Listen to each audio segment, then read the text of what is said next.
El sueño de la mujer de Pilato. Y estando él sentado en el tribunal, su mujer le mandó decir: no tengas nada que ver con ese justo, porque hoy he padecido mucho en sueños por causa de él. Mateo 27:19. Yo deseaba sinceramente continuar con la historia de los padecimientos de nuestro Salvador previos a su crucifixión, pero cuando me senté a estudiar el tema, me descubrí absolutamente incapaz de ese ejercicio. Cuando pensé para saber esto, fue duro trabajo para mí. Mis emociones se tornaron tan fuertes y mi sentido del dolor de nuestro Señor se volvió tan extremadamente vívido, que sentí que debía diferir el tema por un tiempo, pero aunque no podía velar con él otra hora, no podía abandonar la sagrada escena. Por tanto, fue para mí un alivio encontrarme con el episodio de la mujer de Pilato y su sueño. Me permite continuar con el hilo de mi narrativa y a la vez relajar la extrema tensión de los sentimientos causados por una visión cercana del dolor y la vergüenza del Señor. Mi espíritu decayó ante ese terrible espectáculo. Me pareció verlo cuando lo llevaban de regreso de la entrevista con Herodes, donde los soldados le habían menospreciado. Lo seguí de nuevo a lo largo de las calles, mientras los crueles sacerdotes se abrían paso en medio de la turba y lo llevaban apresuradamente al pretorio de Pilato. Me pareció oírlos en las calles decidiendo que Barrabás, el ladrón, fuera liberado en lugar de Jesús, el Salvador, y detecté el primer brote de aquel terrible alarido: ¡crucifícale! ¡Crucifícale!, que lanzaban por sus gargantas sedientas de sangre. Y allí estaba él, que me amó y se entregó por mí, como una oveja en medio de los lobos, sin nadie que se apiadara de él y sin nadie que le ayudara. La visión me sobrecogió, especialmente cuando supe que la siguiente etapa sería que Pilato, que lo había exculpado al declarar ningún delito hallo en él, lo entregaría a los atormentadores para que lo azotaran, y los soldados mercenarios lo coronaran con espinas y lo insultaran inmisericordemente, y para que fuera sacado al pueblo y fuera presentado ante ellos con aquellas palabras que desgarran el alma: «He aquí el hombre». ¿Hubo jamás dolor como su dolor? En vez de hablar acerca de eso en este día, me siento inclinado a actuar como los amigos de Job, de quien está escrito que al mirarlo lloraron a gritos. Así se sentaron con él en tierra por 7 días y 7 noches, y ninguno le hablaba palabra, porque veían que su dolor era muy grande. Dejamos al Señor momentáneamente para considerar este sueño de la mujer de Pilato, del que se habla una sola vez en las Escrituras, y quien lo hace es Mateo. Yo no sé por qué ese evangelista fue el único comisionado para registrar el sueño. Tal vez él fue el único que oyó al respecto, pero ese único registro basta para nuestra fe y contiene suficiente material para suministrarnos alimento para la meditación. Nosotros recibimos la historia como certificada por el Espíritu Santo. Mientras desempeñó su cargo, Pilato se comportó extremadamente mal. Había sido un injusto e inescrupuloso gobernante de los judíos. Tanto los galileos como los samaritanos habían sentido el terror de sus armas, pues no dudó en masacrarlos ante la más leve señal de sublevación. Y entre los propios judíos había enviado hombres con dagas al centro de las muchedumbres en las grandes reuniones para eliminar a aquellos que le eran odiosos. La ganancia era su objetivo y la altivez gobernaba su espíritu. En el tiempo en que Jesús de Nazaret fue llevado delante de él, iba en camino una queja en su contra dirigida a Tiberio el emperador, y temía ser llamado a rendir cuentas por sus opresiones, extorsiones y asesinatos. Sus pecados en aquel momento estaban comenzando a castigarlo, como lo expresaría Job: cuando la iniquidad de mis opresores me rodeare. Una terrible porción del castigo del pecado es su poder para forzar a un hombre a cometer mayores iniquidades. Las transgresiones de Pilato estaban ahora aullando a su alrededor como una manada de lobos. No se podía enfrentar a ellas y no contaba con la gracia para huir al único gran refugio. Su temor, más bien, lo condujo a huir delante de ellas, y no había ningún camino abierto para él, sino aquel que lo condujo a más profundas abominaciones. Él sabía que Jesús era enteramente sin mancha. Sin embargo, puesto que los judíos clamaban pidiendo su muerte, sintió que debía ceder a sus demandas, pues de lo contrario levantarían otra acusación en su contra, esto es, que no era leal a la soberanía de César, habiendo permitido que escapara uno que se había declarado rey. Si se hubiera comportado con justicia, no habría temido a los principales sacerdotes y escribas. La inocencia es valiente, pero la culpa es cobarde. Los viejos pecados de Pilato lo encontraron y lo debilitaron ante la presencia de la innoble turba, que de otra manera habría sido echada fuera del pretorio. Pilato tenía el poder necesario para haberlos silenciado, pero carecía de la suficiente decisión de carácter para finalizar la disputa. El poder había abandonado su mente, porque él sabía que su conducta no soportaría una investigación y temía perder su cargo, que sostenía únicamente con miras a sus propios fines. Vean allí con lástima a esa despreciativa pero vacilante criatura, titubeando en la presencia de hombres que eran más perversos que él mismo y más decididos en su propósito. La feroz determinación de los malvados sacerdotes provocó que por una política indecisa Pilato se acobardara en su presencia y fuera conducido a hacer lo que gustosamente habría evitado. El comportamiento y las palabras de Jesús habían impresionado a Pilato. Digo el comportamiento de Jesús, pues su mansedumbre sin par debe haber impactado al gobernador como algo muy inusual en un prisionero. Él había visto en muchos judíos capturados el valor fiero del fanatismo, pero no había en Cristo ningún fanatismo. Pilato había visto también en muchos prisioneros la vileza que haría cualquier cosa o diría cualquier cosa para escapar de la muerte. Pero no vio nada de eso en nuestro Señor. Vio en él una docilidad y una humildad inusuales, combinadas con una dignidad majestuosa. Contempló la sumisión mezclada con la inocencia.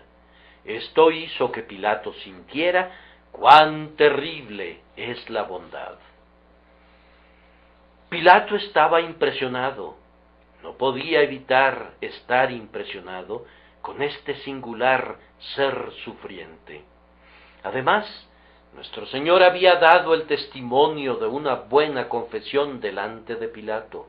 Ustedes recordarán cómo la consideramos el otro día.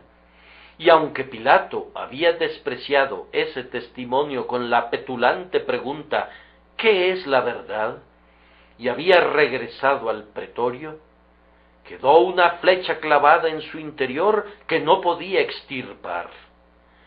Podría haber sido principalmente superstición, pero sentía un temor por alguien de quien sospechaba a medias que se trataba de un extraordinario personaje. Pilato sentía que él mismo estaba colocado en una extraordinaria posición al pedírsele que condenara a alguien que sabía perfectamente que era inocente.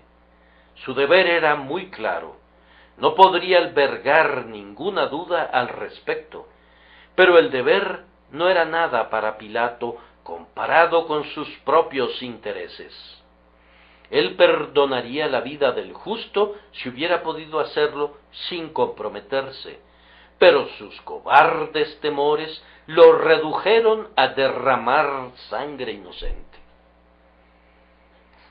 En el preciso instante en que estaba vacilando, cuando había propuesto a los judíos que eligieran entre Barrabás o Jesús de Nazaret, en ese preciso instante, repito, cuando hubo tomado su sitio en el tribunal y esperaba la decisión, le llegó una advertencia proveniente de la mano de Dios, una advertencia que iba a dejar en claro para siempre que si condenaba a Jesús, lo haría voluntariamente con sus propias manos culpables. Jesús había de morir por el determinado consejo y el conocimiento anticipado de Dios, y sin embargo, debía ser por manos inicuas que él fuera crucificado e inmolado. Y por esto, Pilato no debía pecar en la ignorancia. Le vino a Pilato una advertencia proveniente de su propia esposa relativa a su sueño matutino, una visión de misterio y terror, advirtiéndole que no tuviera nada que ver con ese justo, porque, dijo ella, hoy he padecido mucho en sueños por causa de él. Hay momentos en las vidas de la mayoría de los hombres en los que, aunque hubieren errado, si no están demasiado asentados en la maldad, hacen una pausa y deliberan en cuanto a su camino, y entonces Dios, en su gran misericordia, les envía un aviso y coloca una señal de peligro, ordenándoles que se detengan en su loca carrera antes de que se sumerjan finalmente en la ruina irreparable. El tema de nuestro presente mensaje explora ese aviso. Oh, que el Espíritu de Dios lo haga de utilidad para muchas personas. Y primero, les pido su atención a la cooperación de la providencia con la obra de Dios. Yo digo que es una obra de Dios advertir a los hombres en contra del pecado, y les pido que vean a la providencia obrando también con ella, para hacer ver a las mentes de los hombres los preventivos y las advertencias de la divina misericordia. Entonces, primero, observen a la providencia de Dios que envía este sueño. Si algo bajo la luna pudiera ser considerado estar exento de la ley y ser una criatura del puro azar, seguramente sería un sueño.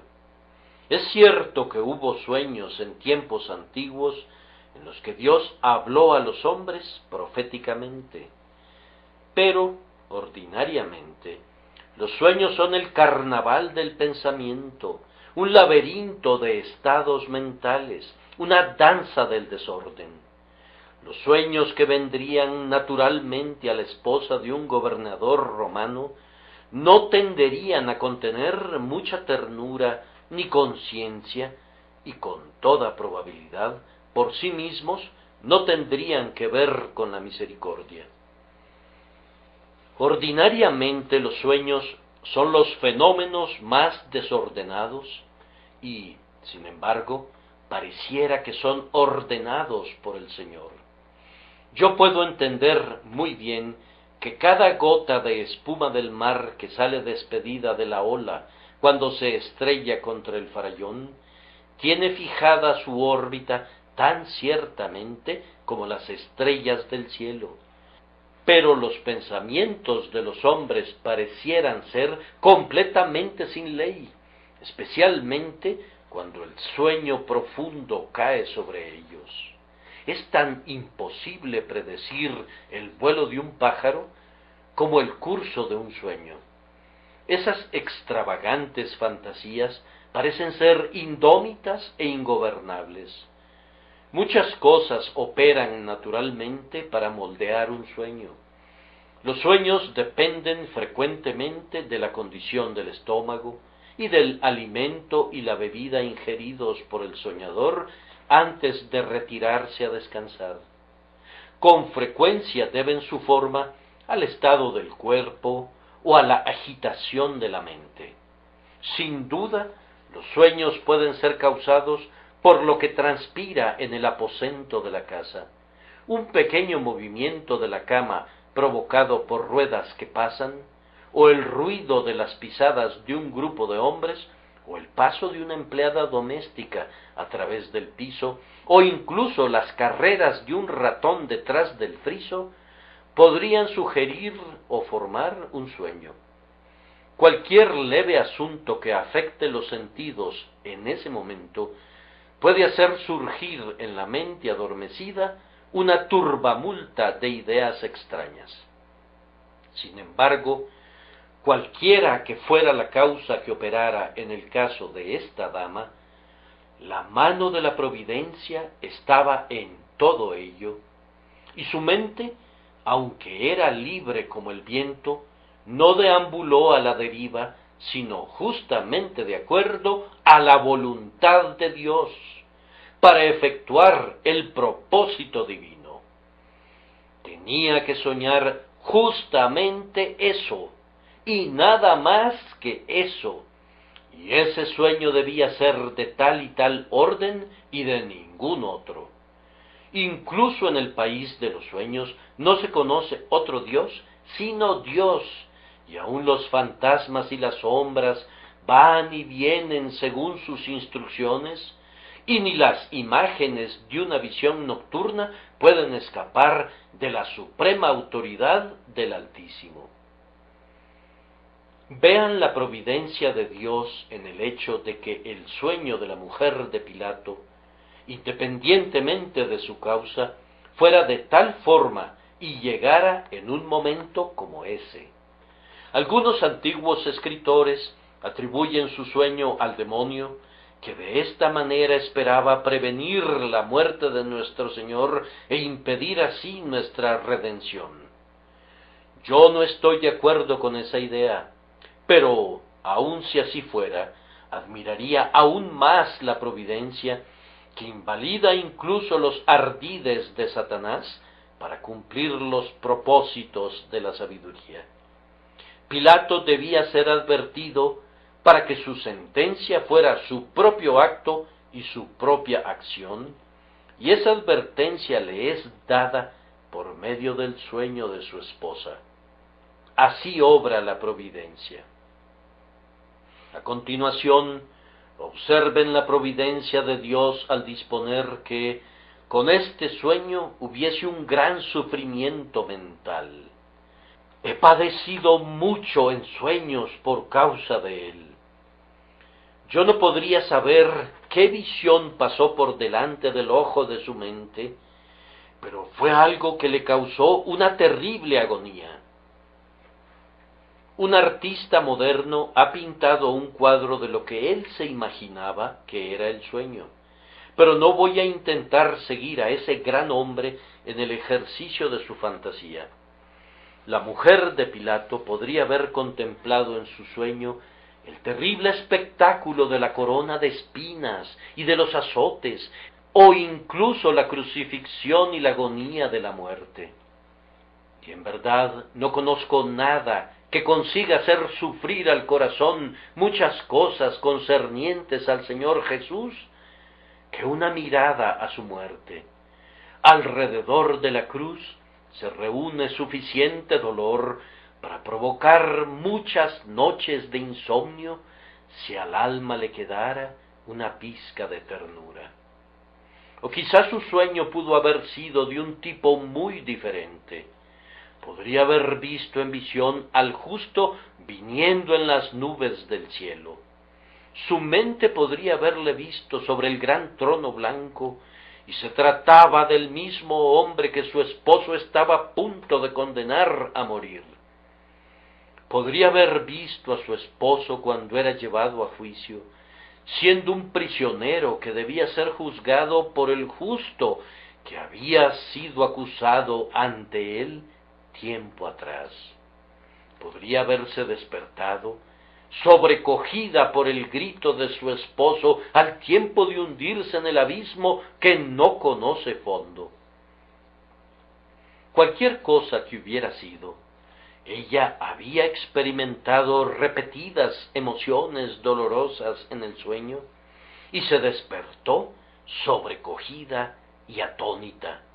El terror de la noche se había apoderado de ella, y amenazaba con convertirse en un terror para ella por el resto de sus días, y, por tanto, se apresuró a detener la mano de su esposo. Ahora, en esto está la mano de Dios, y la simple historia sirve para probar que los errantes cíngaros del país de los sueños siguen bajo su control, y puede hacer que produzcan turbación y angustia si algún gran fin ha de conseguirse por ello. Es igualmente notable que ella enviara el mensaje a su marido: no tengas nada que ver con ese justo.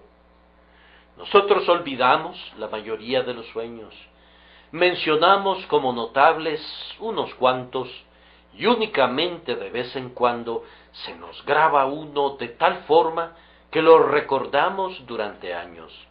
Difícilmente alguien de ustedes tuvo algún sueño que lo hubiera conducido a enviar un mensaje al magistrado en su tribunal. Ese recurso sería utilizado únicamente en un caso urgente. Aunque el juez fuera tu propio marido, dudarías mucho antes de preocuparlo con tus sueños mientras él estaba ocupado con importantes asuntos públicos. Generalmente un sueño puede esperar hasta que el trabajo termine.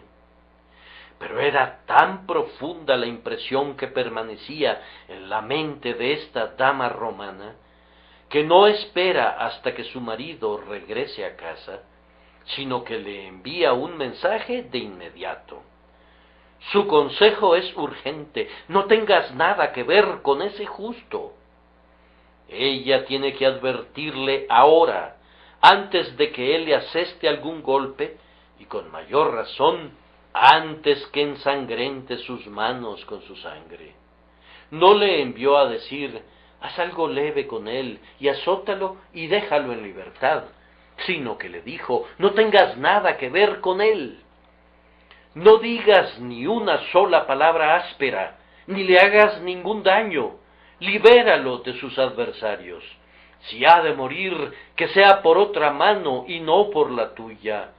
Esposo mío, esposo mío, esposo mío, te lo suplico, no tengas nada que ver con ese justo. Déjalo en paz, te lo ruego.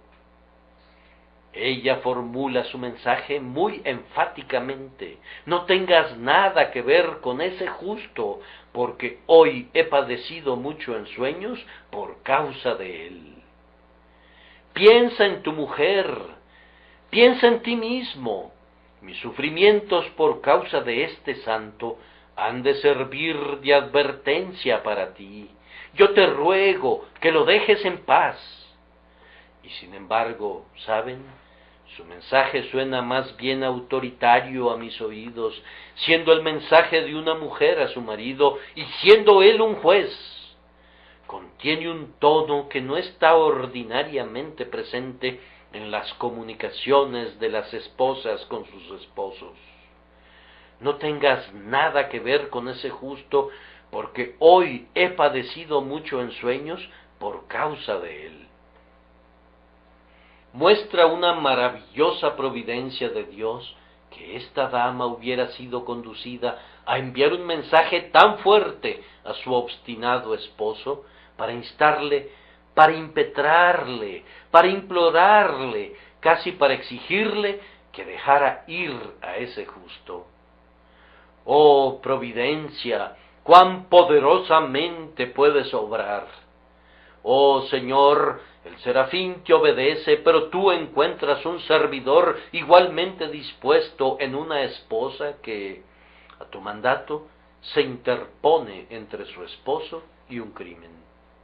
Además, quiero que noten acerca de esta providencia el tiempo peculiar en el que llegó su advertencia. Era evidentemente un sueño de la mañana. Hoy he padecido mucho en sueños. El día no hacía mucho había despuntado. Todavía era temprano en la mañana. Los romanos creían en la superstición de que los sueños matutinos son verdaderos. Yo supongo que ella tuvo ese sueño después de que su esposo salió. Si se me permitiera no señalar un hecho, sino sólo hacer una conjetura que me parece sumamente probable, ella era una mujer muy amada, pero enfermiza, por lo que necesitaba descansar hasta más avanzado el día que su esposo. Y cuando él hubo abandonado su lecho, ella tuvo todavía otro sueño, y siendo una persona sensible y más proclive a soñar, se despertó de su sueño matutino oprimida por un terror del que no podía despojarse. Pilato se había marchado, y a ella le fue dicho que se encontraba en el pretorio. Ella le preguntó a sus asistentes por qué había ido allí tan temprano, y ellos respondieron que había habido un clamor inusual en el patio, pues los principales sacerdotes y una turba de judíos había estado allí, y el gobernador había salido a verlos. Posiblemente también le dijeran que Jesús de Nazaret había sido llevado prisionero allí, y los sacerdotes estaban exigiéndole a Pilato que lo matara, aunque habían oído que el gobernador decía que no encontraba delito en él. «Anda», le dijo ella a su sierva, «llama a uno de los guardias y pídele que vaya de inmediato a mi esposo y le comente lo que yo te diga. Pídele que hable alto, para que algunos de los crueles judíos puedan oírlo y desistan de su atroz propósito.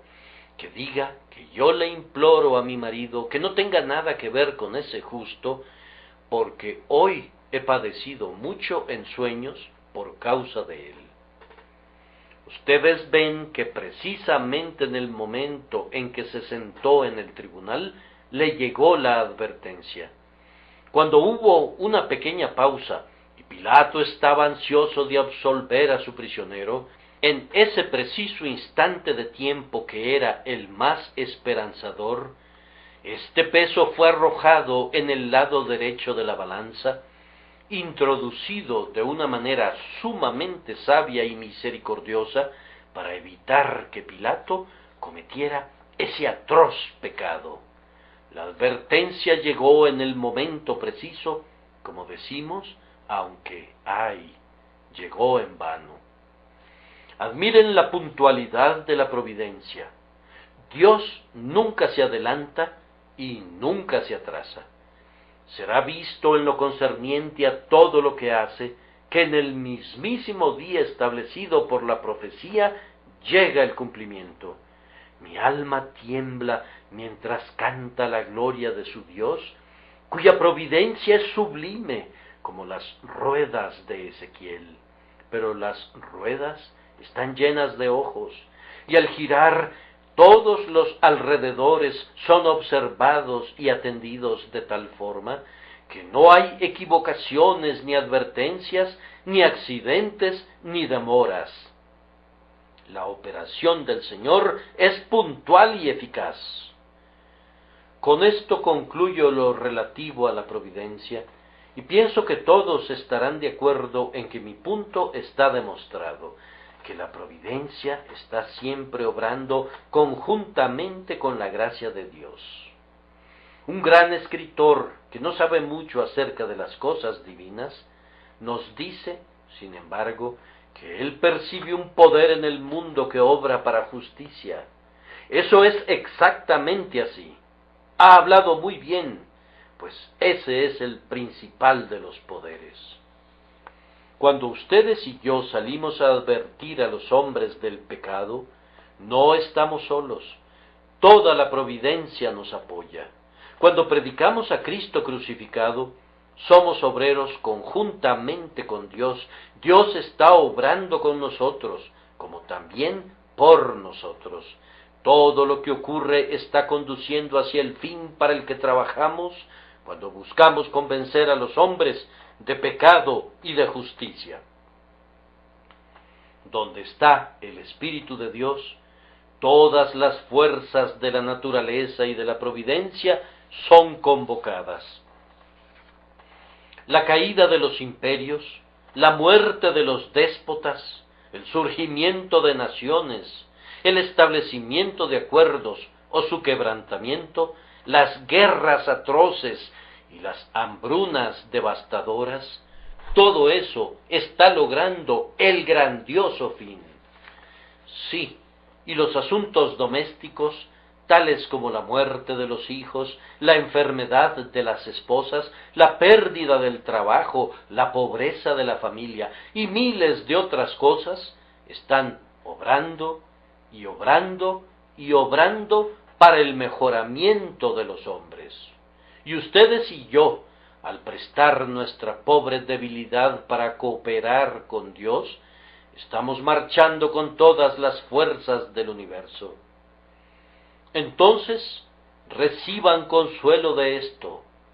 Oh, obreros de Jesús, que sufren muchas cosas por Él, tengan buen ánimo, pues las estrellas en sus cursos luchan por los siervos del Dios vivo, y las piedras del campo están en alianza con ustedes. En segundo lugar, yo deduzco de esta historia la accesibilidad de la conciencia para Dios. ¿Cómo hemos de tener acceso a Pilato? ¿Cómo hemos de advertirle? Pilato ha rechazado la voz de Jesús y la presencia de Jesús. ¿No podrían ir por Pedro para que contendiera con él? ¡Ay! Pedro ha negado a su maestro. ¿No podrían entonces traer a Juan? Incluso él ha abandonado al Señor. ¿Dónde se podría encontrar a algún mensajero? Será encontrado en un sueño.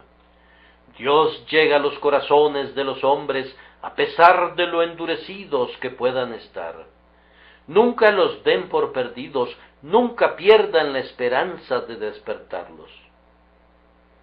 Si mi ministerio, su ministerio y el ministerio del bendito libro parecieran todos como nada, Dios puede alcanzar la conciencia por medio de un sueño. Si la espada no los puede alcanzar, entonces lo que parecería ser una flecha extraviada proveniente de un arco disparado a la aventura encontrará las junturas de la armadura. Hemos de creer en Dios en cuanto a los hombres malvados y nunca decir de ellos es imposible que sean convertidos. El Señor puede herir a Leviatán, pues sus armas son muchas y adecuadas para el enemigo. Yo no creo que un sueño tendría un efecto sobre mi mente para convencerme, Pero ciertas mentes están abiertas en esa dirección, y para ellas un sueño puede ser un poder. Dios puede usar incluso la superstición para lograr sus propósitos benéficos. Mejor aún, Pilato era accesible a través del sueño de su mujer. Henry Melville tiene un muy maravilloso discurso sobre este tópico, en el que intenta mostrar que probablemente si Pilato hubiera soñado él mismo este sueño, no habría sido tan eficaz para él como que su mujer lo hubiera soñado. Él toma como suposición, que nadie puede negar, que Pilato tenía una mujer afectuosa y tierna y que era muy amada por él. La única breve narración que poseemos de ella da ciertamente esa impresión. Es evidente que ella amaba tiernamente a su marido y por eso quería impedir que actuara injustamente con Jesús. Enviar una advertencia por medio de ella era alcanzar la conciencia de Pilato a través de sus afectos. Si su amada esposa estaba turbada, era seguro que eso pesaría grandemente en su ánimo, pues él no querría que ella se turbara. Pilato ansiaba proteger a su amada de cualquier brizna de viento y darle perfecto consuelo, y cuando ella se lo pide, él se deleita en concedérselo. No es, por tanto, un pequeño problema para él que ella esté sufriendo, y sufriendo tanto como para enviarle un mensaje, sufriendo por causa de uno que merece su buena opinión, uno que él mismo sabe que no ha cometido ningún delito.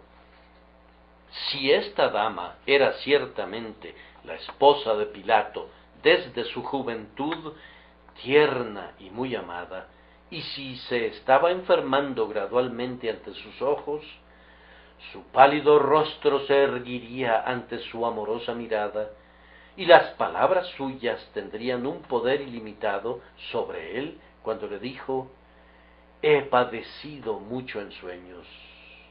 Oh Claudia Prócula, si ese era tu nombre, hizo bien el Señor de misericordia en confiar su mensaje a tus labios persuasivos, pues de ti brotaría con una influencia 10 veces mayor. La tradición declara que esta dama era cristiana y la Iglesia griega la ha colocado en su calendario como una santa. Para esto no contamos con ninguna evidencia. Todo lo que sabemos es que era la esposa de Pilato y que usó de su influencia de esposa para tratar de impedir que cometiera ese crimen. Cuán a menudo una mujer tierna, sufrida y amorosa ha ejercido un gran poder sobre un hombre tosco y rudo. El infinitamente sabio sabe esto, y por ello, a menudo, les habla a los pecadores mediante esta agencia influyente. Él convierte a una persona de la familia para que sea su misionera para los demás miembros. De esta manera, él habla con algo mejor que las lenguas de los hombres y de los ángeles, pues usa al amor mismo para que sea su orador. El afecto tiene más potencia que la elocuencia. Por eso, amigo mío, Dios te envió durante breve tiempo a esa amada niña que charlaba contigo acerca del Salvador. Ella se ha ido al cielo ahora, pero la música de sus pequeños himnos resuena en tu oído incluso ahora, y su plática acerca de Jesús y los ángeles permanece todavía contigo. Ella ha sido llamada a casa, pero Dios te la envió por una estación para embelezarte y ganarte para el camino recto. De esta manera Él te pidió que abandonaras el pecado y vinieras a Cristo. Y tu amada madre, que ahora está delante del trono, ¿recuerdas lo que te dijo cuando agonizaba? Tú me has escuchado muchísimas veces, pero no habías oído nunca un sermón de parte mía como ese mensaje que provino de su lecho de moribunda. No podrías olvidarlo ni quedar libres de su poder. Ten cuidado de que no lo trates a la ligera. Para Pilato, el mensaje de su mujer era el ultimátum de Dios. Ya no le volvió a advertir nunca más, e incluso Jesús se quedó callado delante de él. Oh amigo mío, para ti podría ser que tu hija, o tu madre, o tu afectuosa esposa fueran el último mensajero de Dios, el esfuerzo final del ángel amonestador para conducirte a una mente renovada. Un pariente amoroso, suplicando con lágrimas, es a menudo la lejana esperanza de la misericordia. Un ataque planeado tan hábilmente y conducido tan sabiamente puede ser considerado como el último asalto del amor sobre un espíritu obstinado, y después de esto será abandonado a sus propios artificios. La selección de la esposa fue hecha sin duda por la infinita sabiduría y ternura, por si fuera posible que Pilato fuera detenido en su carrera de crimen y fuera fortalecido para llevar a cabo un acto de justicia por medio del cual habría evitado el más terrible de los crímenes. Así que, entonces, podemos concluir con seguridad que el Señor tiene sus misioneros allí donde el misionero citadino no puede entrar. Él envía a los niñitos a cantar y orar allí donde el predicador no es escuchado nunca. Él mueve a la piadosa mujer a proclamar el Evangelio con su boca y con su vida donde la Biblia no es leída. Él envía a una dulce niña para que crezca y gane a un hermano o a un padre donde a ninguna otra voz le sería permitido hablar de Jesús y de su amor. Damos gracias a Dios que así sea. Proporciona esperanza para los hogares de esta ciudad atea.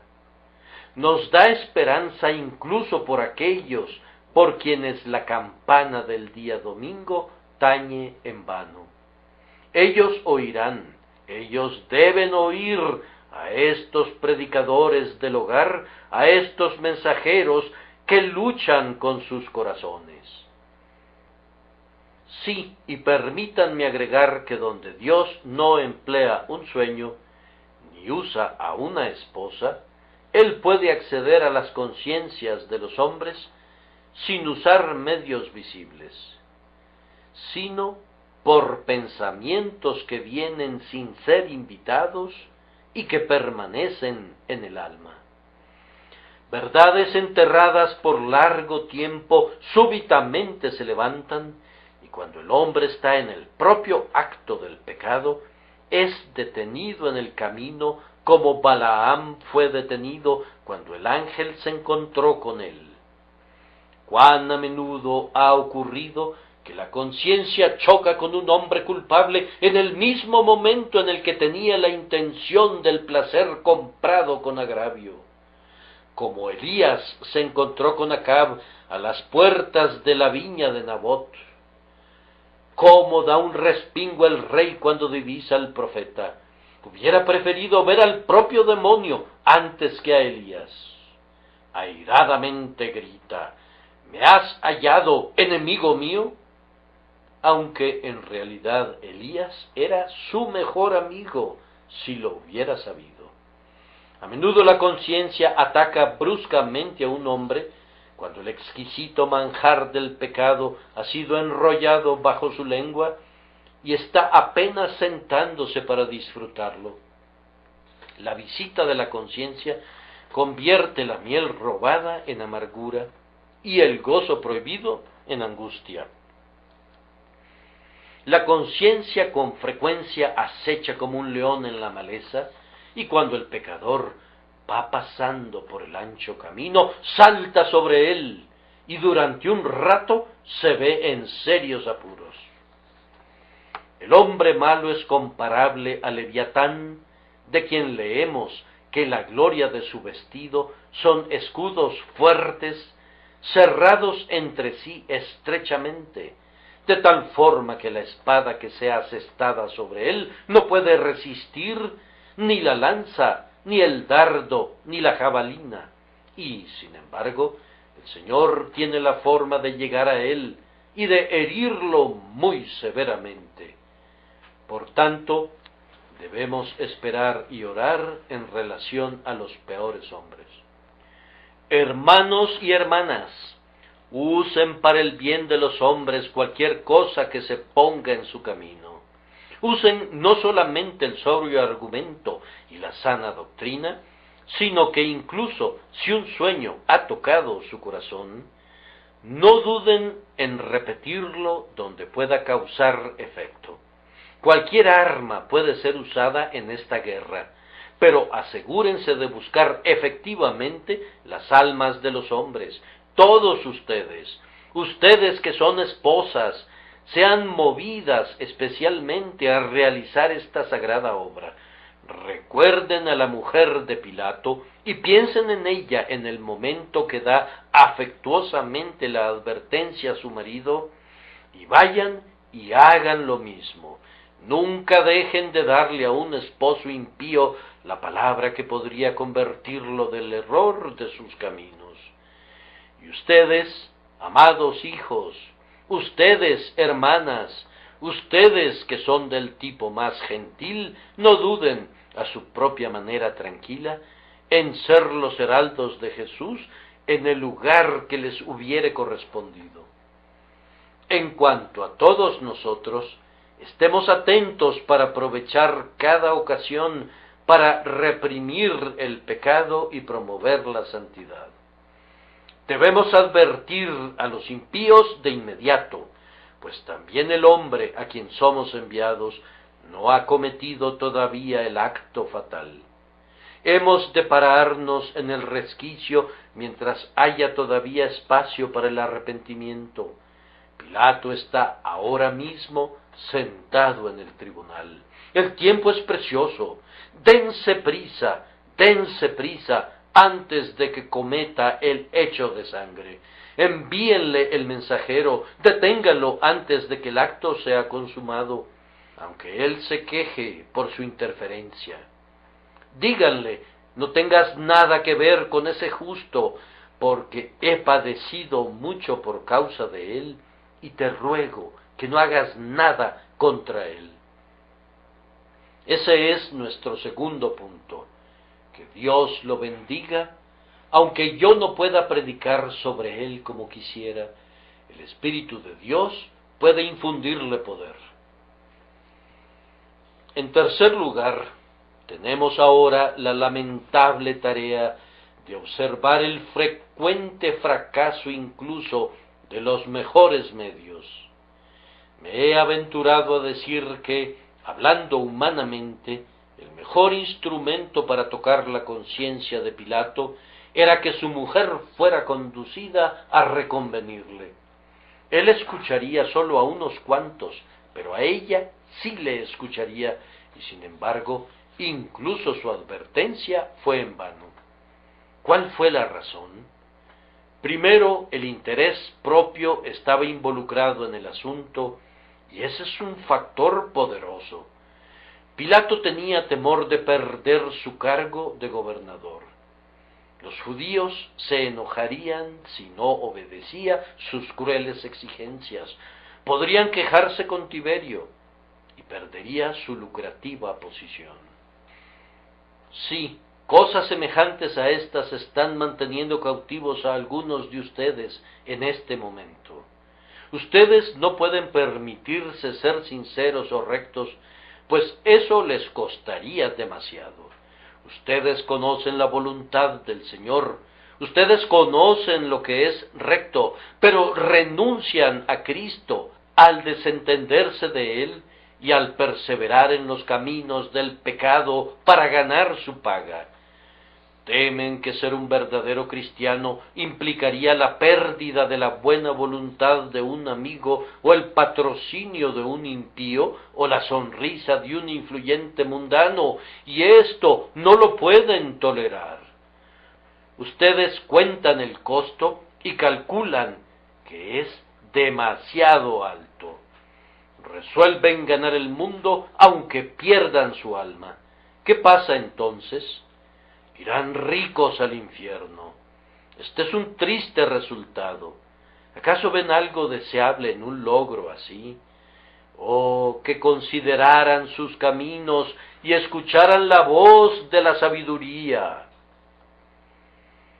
La siguiente razón que explica por qué la petición de su mujer fue ineficaz fue el hecho de que Pilato era un cobarde.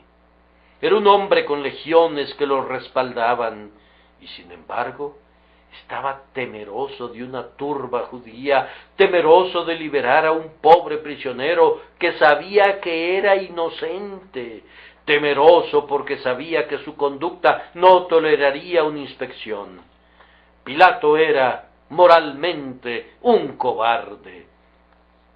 Multitudes de personas van al infierno porque no tienen el valor de luchar para abrirse paso en su camino al cielo. Pero los cobardes y los incrédulos tendrán su parte en el lago que arde con fuego y azufre, que es la segunda muerte. Así dice la palabra de Dios. Tienen miedo de encontrarse la risa del necio y así se apresuran al menosprecio eterno. No podrían tolerar ser arrancados de sus antiguos compañeros y provocar comentarios y el sarcasmo de los ingenios impíos, y así conservan a sus compañeros y perecen con ellos. No tienen la resolución de decir no y nadar contra la corriente. Son unas criaturas tan cobardes que prefieren perderse para siempre que enfrentar un pequeño escarnio. Sin embargo, aunque había cobardía en Pilato, había también presunción. Aquel que le tenía miedo al hombre y tenía miedo de hacer lo correcto, se atrevía a incurrir en la culpa de derramar sangre inocente. Oh, la cobardía de Pilato de tomar agua y lavarse las manos como si pudiese eliminar la sangre con agua, y luego decir, inocente soy yo de la sangre de este justo, que constituía una mentira. Allá vosotros. Mediante esas últimas palabras echó culpa de sangre sobre sí, pues entregó a su prisionero a las crueldades de los judíos, quienes no hubieran podido poner su mano sobre él, a menos que Pilato les hubiese dado permiso. Oh, el atrevimiento de Pilato de cometer el asesinato a los ojos de Dios y negarlo. Hay una extraña mezcla de cobardía y valor en torno a muchos hombres. Le tienen miedo a un hombre, pero no le tienen miedo al Dios eterno que puede destruir el alma y el cuerpo en el infierno. Esta es la causa de que los hombres no sean salvados, aun cuando los mejores medios sean utilizados, porque son presuntuosos y se atreven a desafiar al Señor. Además de esto, Pilato era de doble ánimo. Tenía un corazón y un corazón. Tenía un corazón que buscaba lo que era recto, pues intentó soltar a Jesús. Pero tenía otro corazón que perseguía las ganancias, pues no correría el riesgo de perder su puesto incurriendo en el disfavor de los judíos. Contamos con muchas personas a nuestro alrededor que son de doble ánimo. Los tales están presentes aquí esta mañana. ¿Pero dónde estaban anoche? Ustedes serán tocados por el sermón de hoy. ¿Cómo serán afectados mañana por una conversación impúdica o una canción lasciva? Muchos hombres corren en dos direcciones. Parecieran ser sinceros en cuanto a sus almas, pero están mucho más ávidos de la ganancia o el placer. Es extraña la perversidad del hombre, que llega al punto de partirse en dos. Hemos oído historias de tiranos que atan a los hombres a caballos salvajes, que los arrastran despedazándolos, pero las personas hacen esto consigo mismas. Tienen demasiada conciencia para no descuidar el domingo y para no dejar de asistir a la casa de oración, demasiada conciencia para no llegar a ser completamente irreligiosas o para no ser honestamente infieles, y al mismo tiempo no tienen la suficiente conciencia para no ser hipócritas. Permiten que el "no me atrevo" sea el sirviente del "yo quisiera". Quisieran actuar justamente, pero resultaría ser demasiado costoso. No se atreven a correr riesgos y mientras tanto corren el terrible riesgo de ser echadas para siempre de la presencia de Dios para ir al lugar donde la esperanza no puede llegar nunca. Oh, que mis palabras fueran disparadas como por una culebrina, oh, que lanzaran la bala de cañón contra la indecisión, oh, que yo pudiera hablar como el propio trueno de Dios, que hace parir a las ciervas y quiebra las peñas. De igual manera quisiera yo advertir a los hombres contra estos desesperados males que frustran los esfuerzos de la misericordia, de tal forma que, incluso cuando la propia mujer del hombre, con el amor más tierno, le pide que escape de la ira venidera, él todavía elige su propia destrucción. Por último, tenemos un punto que es todavía más terrible: la sobrecogedora condenación de aquellos que transgreden así. Este Pilato era culpable más allá de toda excusa. Él, deliberadamente y por su propia y espontánea voluntad, condenó al justo Hijo de Dios a muerte, habiendo sido informado de que él era el Hijo de Dios y sabiendo tanto por su propio examen como por su esposa que él era un justo. Observen que el mensaje que Pilato recibió era sumamente claro. Fue sugerido por un sueño, pero no hay nada desvariado en él. Contiene toda la claridad que puede ser expresada en palabras. No tengas nada que ver con ese justo, porque hoy he padecido mucho en sueños por causa de él. Pilato condenó al Señor con sus ojos abiertos, y esa es una terrible manera de pecar. Oh, mis queridos amigos, me estoy dirigiendo a algunos aquí que tienen el propósito de hacer algo muy pecaminoso, pero han recibido últimamente una advertencia de Dios. Yo quisiera agregar una amonestación más. Yo les ruego por el Dios bendito y por el sangrante Salvador que, como se aman a ustedes mismos y como aman a su compañera de quien les pudo provenir la advertencia, que se paren y detengan su mano. No hagan esta cosa abominable. Ustedes sabrán, la advertencia no se les hace de alguna manera misteriosa y oscura, sino que llega muy directa a ustedes en términos inconfundibles. Dios les ha enviado a la conciencia y ha iluminado esa conciencia de tal manera que les habla en un español muy claro. El sermón de este día los detiene en la calzada del pecado, pone una pistola en su oído y les exige: la bolsa o la vida. Si se movieran 1 centímetro, sería a riesgo de su propia alma. ¿Me están escuchando? ¿Habrán de considerar esta reconvención enviada del cielo? ¿O que se quedaran quietos un rato y oyeran lo que Dios les habla mientras les pide que se entreguen a Cristo hoy?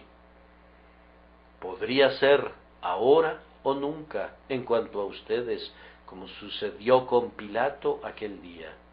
A Pilato le fue descrito plenamente el mal que estaba a punto de cometer y, por tanto, si seguía adelante, su presunción sería muy grande.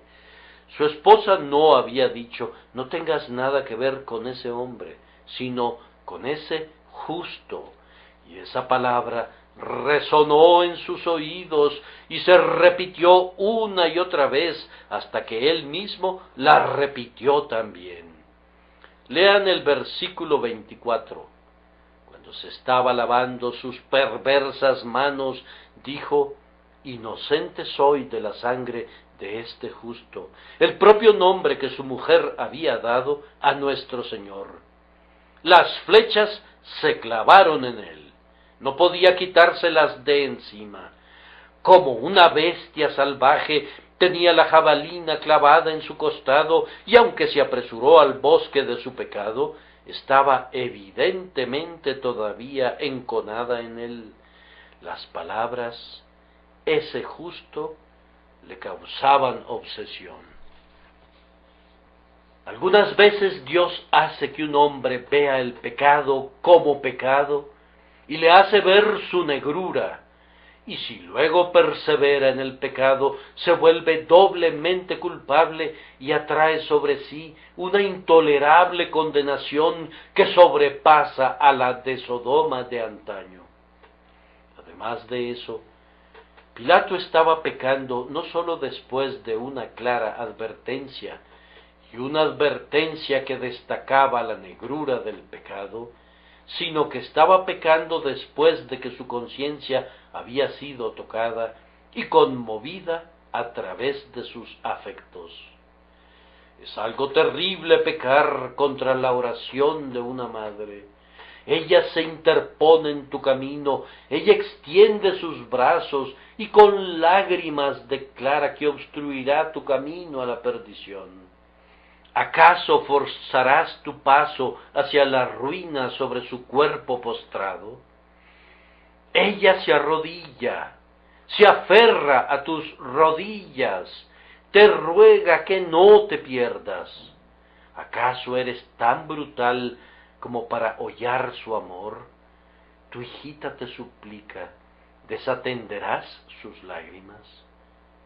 Ay, te pertenecía, pero la muerte la ha arrebatado, y antes de partir te suplicó que la siguieras al cielo, y cantó su pequeño himno.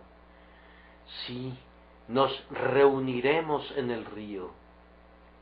¿Acaso arrojarás a un lado a tu bebé como si fueses otro Herodes que quiere asesinar a los inocentes, y todo con el objeto de que te puedas condenar a ti mismo para siempre y ser tu propio destructor?